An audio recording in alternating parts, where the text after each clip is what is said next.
I would say for me, don't take life for granted.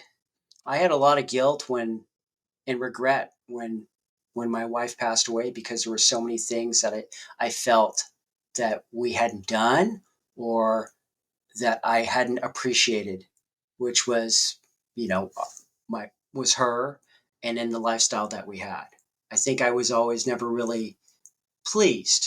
And now I'm kind of like relearning how to live life. Welcome, millionaires and future millionaires. You're listening to the Millionaires Unveiled podcast, a show where you'll hear the stories and interviews of everyday millionaires. We'll unveil their decisions, their strategies, and their portfolio allocation. Now to your host, Jace Mattinson. Welcome back to another episode of the Millionaires Unveiled podcast. This is episode number 380.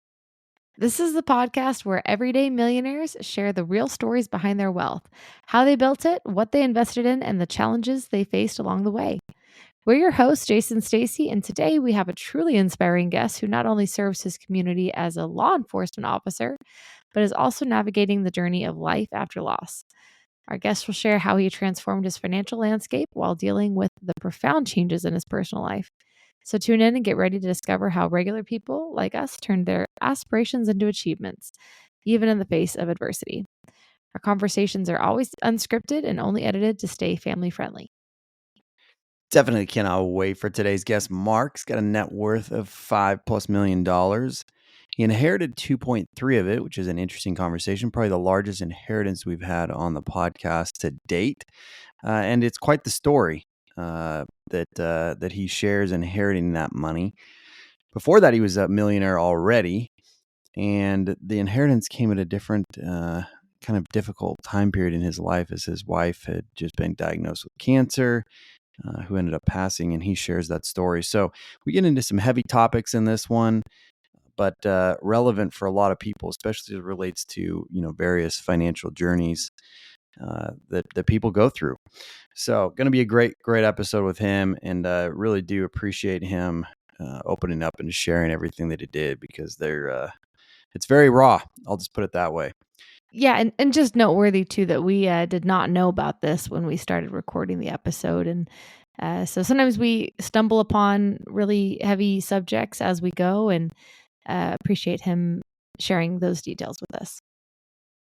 Yeah, I definitely think it'll help some people out there, because it's not something that is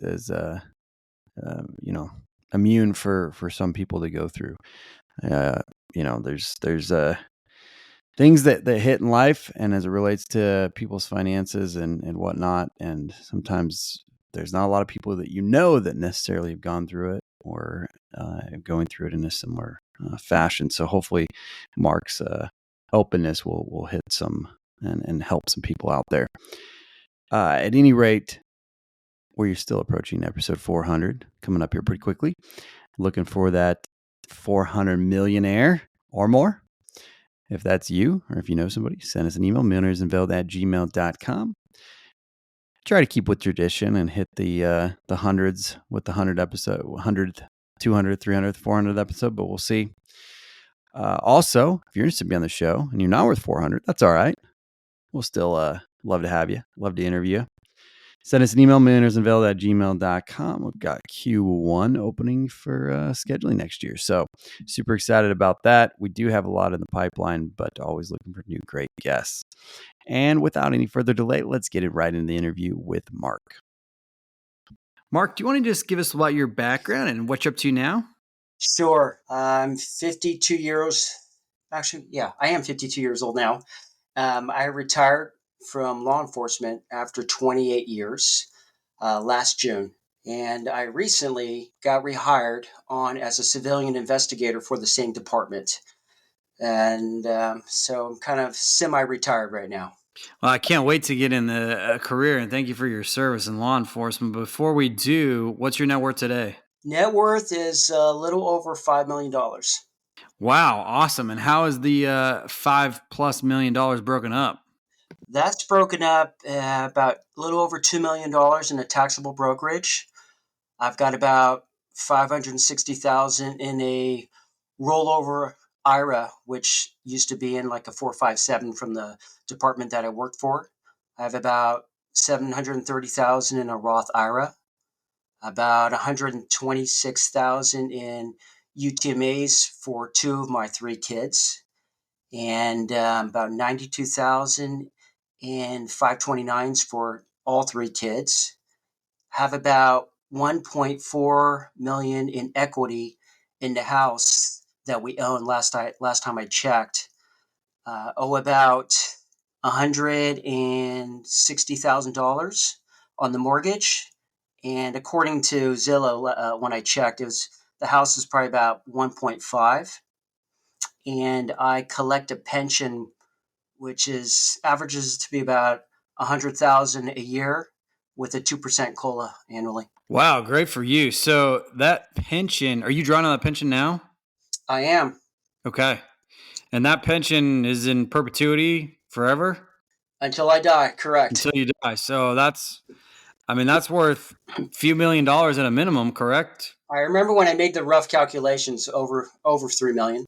Yeah. So you've got, really the five is probably a little bit more than that, correct? It could, yeah, If you absolutely. add that in, Definitely. yeah. Oh, yeah. Good for you.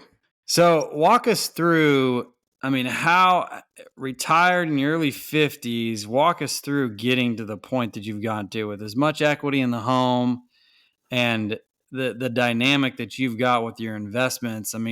How much did you put in over the years to get to this point? Initially, when I joined the department, I maxed out as much as I could. And as you know, things change once you get married, you have kids. We continued to max out as much as we could. And then when we bought our second home was when I pretty much stopped putting into my deferred comp.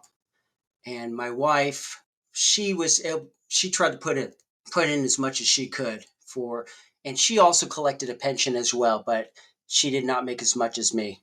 Was that second home, is that a rental property or is that a second primary or second vacation home?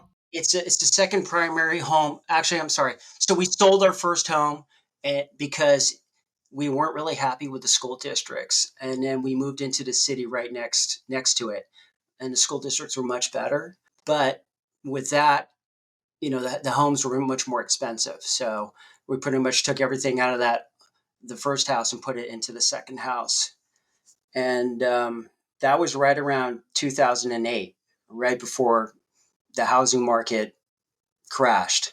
So it was tough with the mortgage, and we kind of scrimped and saved to kind of just catch up over the years. And that's when I had to stop putting into the deferred compensation. When did you initially start putting money away in investments for this day when you're 50 to be worth $5+ million? So years ago, I'd been told that I was going to inherit, a large sum of money from it was my grandmother's estate, and it had taken some time because the estate was originally in Hong Kong. So it had to go through the probate process over there. And then when that concluded, it had to go through some type of probate in the States. And the reason why I was able to receive the inheritance was because my father passed away shortly after my grandmother. And then I was able to receive a portion of the inheritance, which had been doled out to my stepmother and my aunt. All told, I received about 2.3, same amount of money I have in that brokerage account right now. Dang, that's pretty crazy. So I want to drill into this, and I hope you don't mind, because I think I've only had one other guest on the podcast that's actually inherited, a substantial sum of money like this, and a couple $1,000,000. But first of all, I want to ask, so how old were you when you were told that you would get this inheritance, or that it became kind of knowledge to you? Probably in maybe my mid 40s, I knew it was going to happen. And then Okay. I received the inheritance probably around December of 2021 was when I received it. Wow. So you were well on your way. I mean, you were already probably a multimillionaire at that point. I mean, this is only 3 years ago. You're probably got a multi-million-dollar net worth at that point and just kind of basically almost maybe doubled it. Yeah, we never felt like we were millionaires. I always felt like we were house rich, cash poor. So, I've heard that from a few people that live on the coast. it sounds like California. I mean, we'd always known like, oh yeah, our house had been appraised at, like well over a million, but it didn't really mean anything because a lot of times we're going from, paycheck to paycheck pretty much, with three kids and the big mortgage. So you get or you get knowledge of this inheritance. Did you make any adjustments to your plan in terms of what you were doing, saving and investing and putting things away? When we knew the inheritance was coming, and once I received it, I didn't know what to do with it. So I figured, let's open up a brokerage account. Let's put it in for 2-3 months, kind of let the dust settle. We didn't want to go crazy, and like you hear these stories about people going out and buying luxury vehicles or going on vacations, etc. So it sat, and then a couple months later, my wife received a diagnosis of stage 4 cancer of the lung. So that kind of changed things. And inheritance was kind of just, it didn't mean anything at the time. It was very anticlimactic. So we didn't think about the money. We just thought about how are we going to deal with her cancer and, you know, with the diagnosis. So my wife fought the cancer for about a year and a half, and she passed away about a year and a half later. She passed away in October of 2022. So sorry to hear that. That is what a challenge to go through. What do you say to that? I'm so sorry. So sorry about that. Yeah, I really don't even know what to say to this day. I didn't really have a lot of time to think about it. It was just that whole process of trying to make life as comfortable for her as possible. Also, she did so much in regards to researching different trials. We tried. She participated in a trial for about a couple months here and there. So we're in Northern California, so we had to fly down to Southern California. I don't know I forgot how many times. It might have been like 4 or 5 times that we flew back and forth. But as you know, stage 4 cancer, you're given a certain amount of time, and she lost the battle after a year and a half. Wow. Did you change anything you were doing financially around that period of time and learning of that? I mean, these are things that everybody, not necessarily cancer, but challenges I feel like people go through and we don't really talk about this probably enough of like, hey, do you adjust? Do you try to plan differently? Now that you know that this clock is short or shorter than maybe you thought previously. I mean, did you make any adjustments around that? We didn't really have to make a lot of adjustments. We had a really close knit family and friend network. I know that someone had put out, one of those like GoFundMe accounts for us. And I want to say we accumulated well over $200,000 to assist us with all the travel, with my wife's, like kind of like her bucket list of things that she wanted to do before she passed away. So that was really helpful. In regards to all the other like the finances, we didn't worry about it at all. Also, because we're fortunate enough to have the healthcare that is provided by the city that I work for. Appreciate you open up and sharing that. I know it's pretty heavy and hard to put out there, but two major, I mean, you went through two of the craziest probably life events, essentially back to back with inheritance, cancer and death and whatnot. So I'm curious as it relates to the inheritance, once you receive that, did you celebrate? Did you go spending? Did you go kind of revel in what that meant to get passed down at all? We didn't, because you remember when I said I parked it for like 3 months, and I figured we were thinking of, later on, let's find a financial planner to help us manage the money, which is what we did. I want to say sometime around March of 2022. We met with a planner and we went through the process of, I think my only question was, when can I retire? Because based on my wife's diagnosis and knowing that she was declining, I wanted to make sure that we would be pretty much self-sufficient once she passed on. And what can I do? To help raise the kids who are right now, they're 19, 17, and 14, and they're all in different stages of their lives. So there's so many factors involved. What ended up being your timeline from, did you end up retiring before she passed then? No, I held on, and I was actually fortunate enough to have been taken care of by the people that I worked for. They were able to accommodate me and give me a more flexible schedule. I was able to work remotely, and I held on all the way till about half a year later is when I retired. Okay.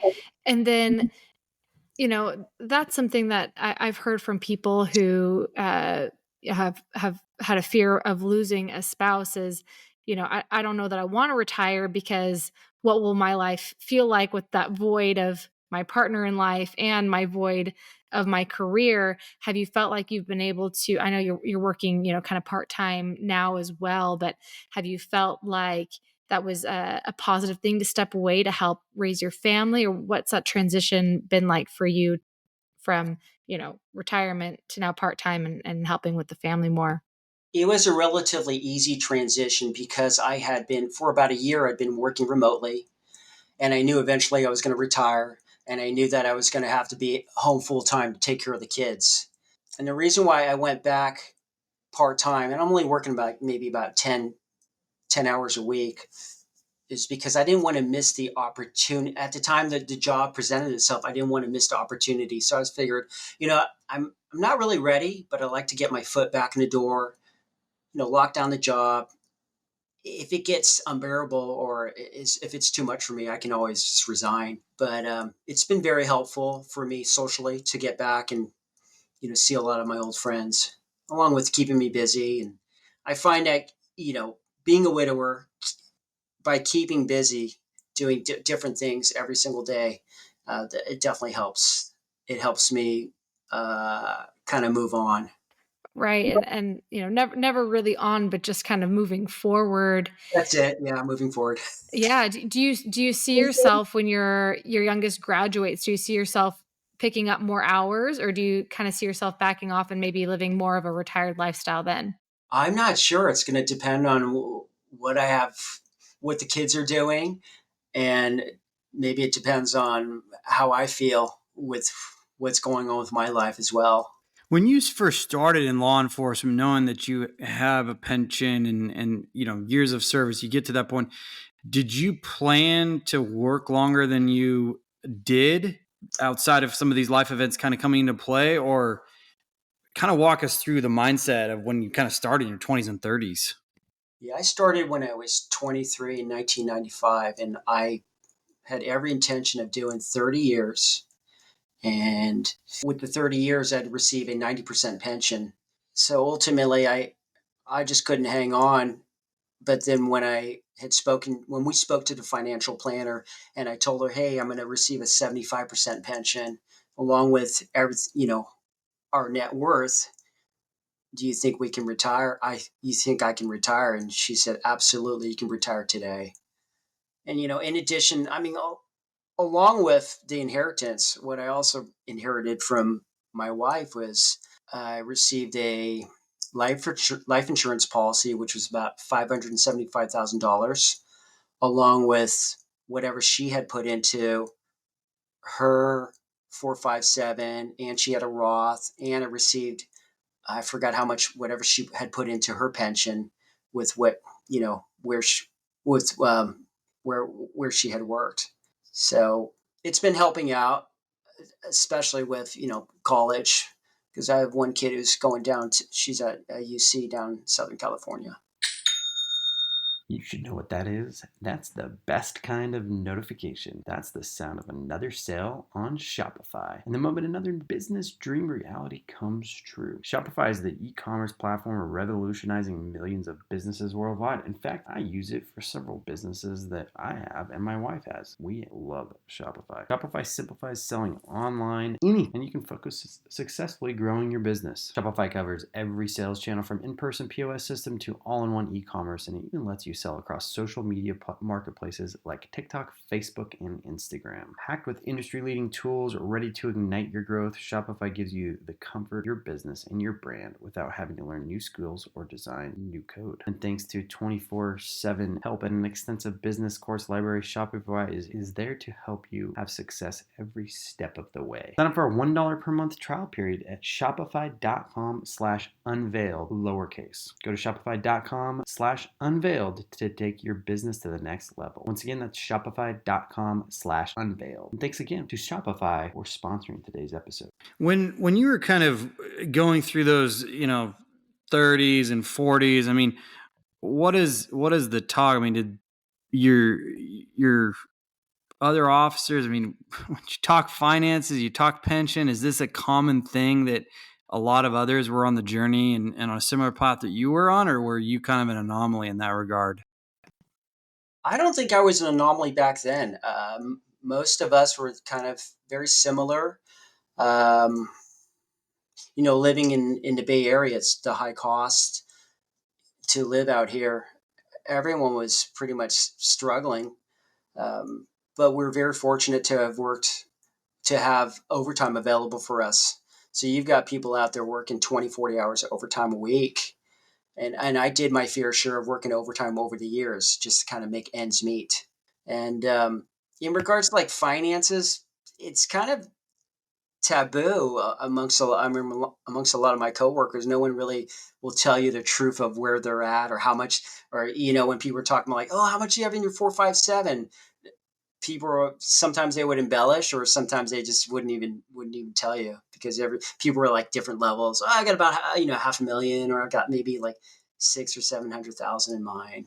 Right. It would be nice, I think, if discussing financial literacy were a little bit less taboo and everyone could learn from each other a little bit more.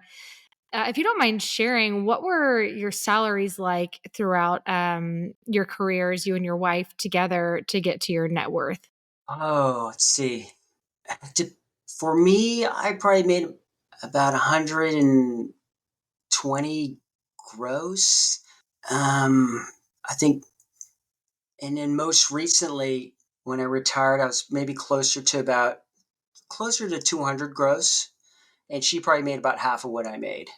But we still felt like we were never able to really catch up. I still felt like we were living paycheck to paycheck. I don't think it wasn't until I received the inheritance that I felt more comfortable. Has there ever been a time that you feel like your lifestyle has been able to creep up after living paycheck to paycheck for so long? I think now that I'm retired, I'm much more generous, and I'm not as frugal as I was before. I remember for years, when the kids would want certain things, you'd always say, oh, we just don't have enough at the time. But now I find myself being much more liberal with spending money, and being okay with it. You mentioned that you really didn't feel that you were out of that paycheck to paycheck or didn't have enough until that inheritance came. Can you walk us through, like, I mean, just emotionally, what happens? Like, all of a sudden you've got a couple more $1,000,000. I mean, the mental gymnastics of seeing that on the paper or on the computer screen in your bank account don't necessarily flip a switch, right? Like, it takes a little bit of time. Kind of walk us through. I mean, you said 3 months, not touch it, but walk us through the mental gymnastics of what that, because people go through this, whether it's inheritance or getting a windfall or having, the point where they've grinded for 30 or 40 years to hit retirement. It's like, oh, I'm not earning, and now I've got to unwind what I've just accumulated for all these years.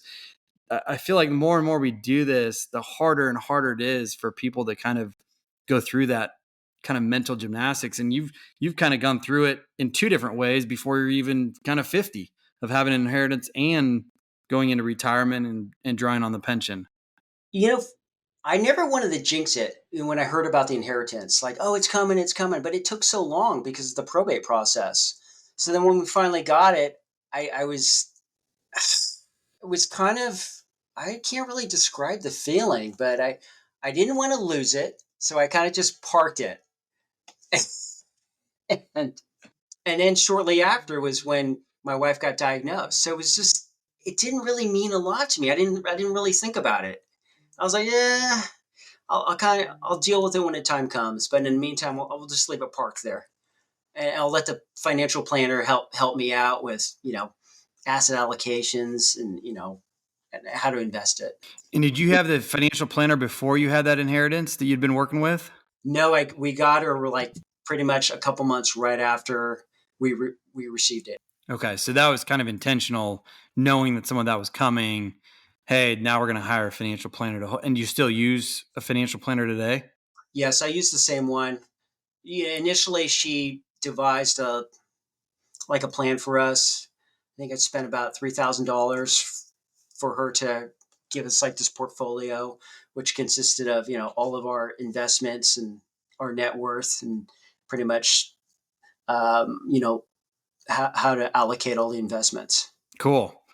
So at this point, you're semi-retired, working 10 hours a week. I mean, where do you go from here? I'm not sure. I'm just living life. I'm definitely doing more things. I've become much more social since my wife passed away. I don't think I was ever social before. I was pretty much an introvert, but now I've been forced to you know kind of like move forward and do different things to keep myself busy. Definitely like planning more vacations, going out a lot more, being very social with my friends. I see my retired friends and friends who are still in the department several times a week, and I'm just been keeping busy with all the kids' activities. Has your spending changed since you kind of moved into this next phase? I think it's gone up. I'm definitely more inclined to go out, and eat.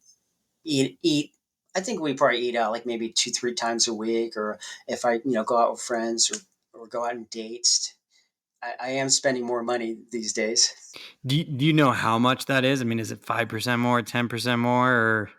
Probably 10%, 10, 20% more at times, Well, depends. it sounds about like inflation. Yeah, absolutely. Yeah. Maybe that's it. But I So think overall, it's just a feeling of yeah. being comfortable now.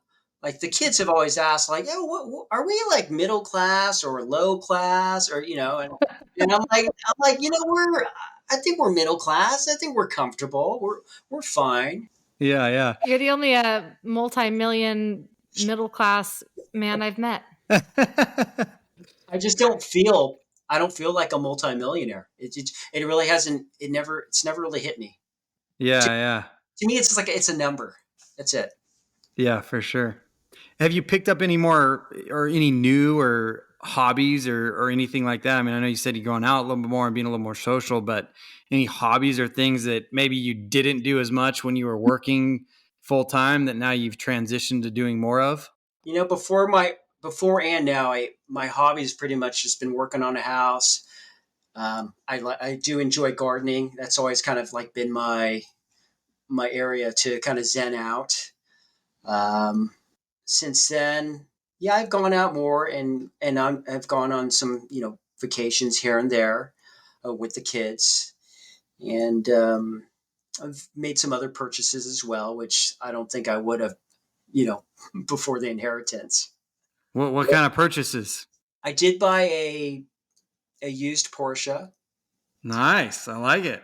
It's a 911 Targa, and I spent about, all in all, with taxes and everything, about 140,000 on that. Okay. Uh, Nice. That's most expensive car, yeah? yeah, absolutely. But that was always my dream car, to get a Porsche.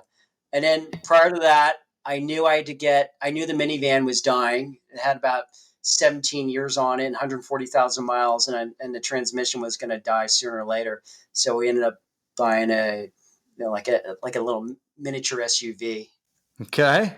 Talk us through. I mean, do you feel at any point during kind of this retirement? I know you're kind of part-time 10 hours, but do you feel stir crazy that you don't have enough to do? Kind of talk through. I feel like we get a lot of people that come on and then this transition to retirement or going from working to less working sometimes can be difficult for people mentally, especially if they don't have something to do. But it sounds like you've kind of found a nice balance between all that, but also kind of working part-time. But is there any a time that you feel stir crazy or that you don't have enough going on? There was a time, probably for a good 6 months after my wife passed away, where I would pretty much just sit and look at a picture of her on the mantle, and I wasn't even able to function. And I'd get up here and there, watch some shows, but for the most part, I was kind of like lost. And one of my friends had helped me out, and she recommended that I see a therapist. And after, I think, several sessions, that's really what got me going and kind of got me out, to become more social, to become more engaged with life, and just to keep busy. In regards to, am I stir crazy from retirement? Um, I think that was a transition, because it all kind of happened at the same time. The passing of my wife, and then retiring. I did keep busy with the kids, and just with projects around the house, and helping the kids with all their projects. So I think I'm in a pretty good space right now, where keeping busy definitely just keeps my mind from wandering. How often do you go take that Porsche for a spin? I like to take it about once a week, but today was funny because I was going to head over and visit my friend in Sonoma. I get on the freeway and I see a plume of smoke about 100 yards away from me. Come to find out, a garbage truck was on fire right in the freeway. So right as I got closer, they shut down the traffic, and I was in standstill traffic for 2.5 hours. So once they opened up the traffic for us down to like one lane, I just took the nearest exit and went back home. And but I do have like a little sports car or Porsche tour with my car club this weekend. So we're gonna be driving for like miles, all the little twisty roads for about 4 hours. So that'll be fun. That's awesome, man. I'm glad that you got that Porsche. I can see how happy you are. It's fun. You get a little power, like gives you a little adrenaline rush, like a little weekly spin. I I am. love I it. find myself smiling, and I can't stop it while I'm driving. It's just, yeah. It's a great feeling. Awesome. Well, let's wrap up with some rapid fire questions. What's the most expensive pair of pants or shoes that you purchased? Probably about $200 for like a pair of dress shoes. Okay. What about the most expensive meal out? Well, if I eat out with the four of us, well, actually, yeah. Let's see. When we went to visit my daughter in San Diego, we had a omakase at a sushi place so that was about 900. All right, not bad. We talked about the car already. What about the most expensive trip or vacation? Let's see. I haven't taken any expensive vacations, but I am paying for my daughter to go to Japan for about a month to study abroad. So that's going to be about $10,000. And right before that, my son just went on a DC, New York trip right after he graduated from junior high, and that was about $4,000. So I'm kind of living vicariously through them with the vacations. If you're accepting any more children, I'd love to volunteer. Maybe I'll come out and visit you. Yeah, that's awesome. Anything that's hanging out there on the bucket list that you really want to do that you haven't done yet in terms of trips or travel? Oh, I don't know. Just whatever comes up, and if it's feasible and I have the time, I would like to do it. What was your first job? My first tax paying job was when I was 15. I worked at Burger King flipping burgers for $3.35 an hour. Wow. What's the craziest thing that you've ever done to earn money? Or you probably have 1,000 stories in law enforcement. I would say that encompasses my whole career. Every day was different, and yeah, every day was crazy. But especially in a big market like the Bay Area. Absolutely, especially the city that I worked for. Yeah, no kidding. What's the craziest thing that you've ever spent money on? I don't think I've ever, maybe aside from my car, the Porsche. That's kind of crazy. I mean, having to get the cashier check for that, and knowing that it's just a toy.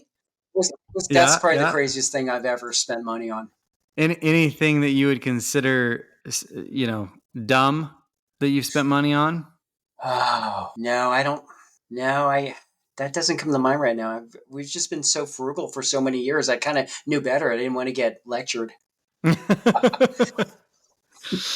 What's something that you spent way too much money on, but you don't regret? Nowadays, it's probably going out to dinner, spending more money than I used to. It's a good feeling not having to make the calculations in your head. Like, can I afford that, or what's that going to be like when I get the credit card bill? Yeah, definitely. On a scale of 1 to 10, how much did you love your career, profession, or still do, since you're still kind of part-time? I like my job now, but I'd probably give it like maybe a 7. The previous job, I really enjoyed it for the first maybe 15 years, and things started to change. Wow. Would you give it not even a 5? I would give it an 8 for the first 15 years, and when I left, I'd give it a 4. Wow. Quite the drastic reduction. Luck, skill, hard work. How would you rank them? Hard work was at the top for me, skill, and then luck. Okay. Do you remember how old you were when you became a millionaire? Probably, I mean, if you're going to count the equity I have in my house, maybe in my mid-40s, but I never, like I said before, I was always house rich, cash poor. So I never considered myself a millionaire, a true millionaire, until I received the inheritance, coupled with all the money that I received from my wife when she passed away. So that would be 51. Okay. What's a closely held belief that you once had that you recently changed your mind on? Closely held belief. I think we always believed in, for me, I've always believed in treating others the way that I want to be treated, just to be a good person. I would attribute that to all the years I spent in law enforcement and how I treated those people. The clientele or the victims, the suspects. And that goes back to even when I trained other officers, I would always have that same type of like mindset, or I would have that mantra, treat others the way you want to be treated. That's a good one. Any last piece of advice for somebody who's just starting out on their journey or getting things rolling? I would say for me, don't take life for granted. I had a lot of guilt and regret when my wife passed away, because there were so many things that I felt that we hadn't done or that I hadn't appreciated, which was, was her and in the lifestyle that we had. I think I was always never really pleased. And now I'm kind of like relearning how to live life. In retrospect, is there anything that you wish you would have changed? I know I was a good husband, but I feel like I wasn't at times, or maybe I felt like I just didn't appreciate my wife as much as I should have. But I have a lot of friends and family who tell me, you were a good husband, and you were a good partner. So get over it. I've only known you for about a half hour, but I think it sounds like you were a great, loving husband, and you devote a lot to your family. Thank you very much. Awesome. That's Mark with a net worth of $5.3 million plus a pension that's worth a few million. Thanks for coming on the show today. Thank you very much.